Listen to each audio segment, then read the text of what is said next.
Here we are at Cumberland Island National Seashore, late November 2019. And being here at a national seashore administered by the National Park Service reminds me of the mission statement of the National Park Service. Now, the National Park Service wasn't created until the Organic Act that created them in 1916, 44 years after Yellowstone National Park became the first national park in the world. During those 44 years, somebody had to manage those national parks, the early ones anyway.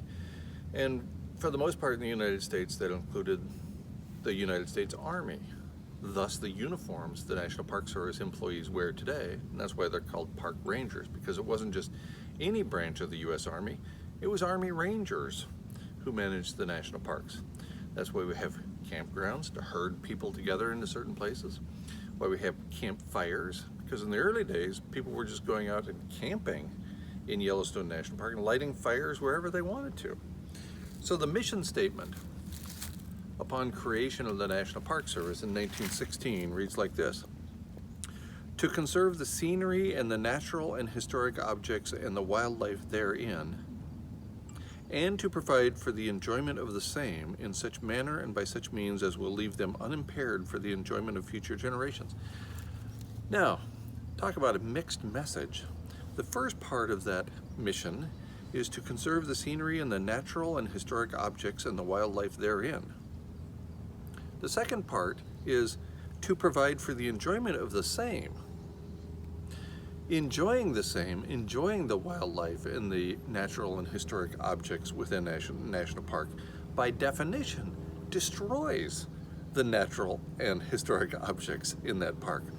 And the more people you have enjoying those parks, the faster is the degradation of the natural beauty, the natural ecosystems of that park. So for 103 years now, the National Park Service has been faced with this mixed message of retaining the natural condition of a site while also allowing for the enjoyment. This nearly destroyed Yellowstone National Park because people thought it was a park where they could go with their family and enjoy themselves unimpeded by regulations.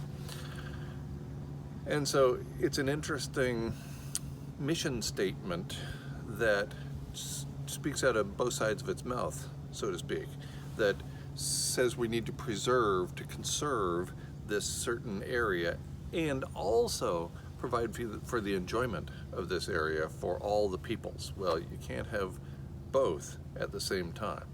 That's the problem. Park Service employees have been dealing with this issue for 103 years, and they will continue to as long as we have something called the National Park Service. At the edge of extinction, only love remains.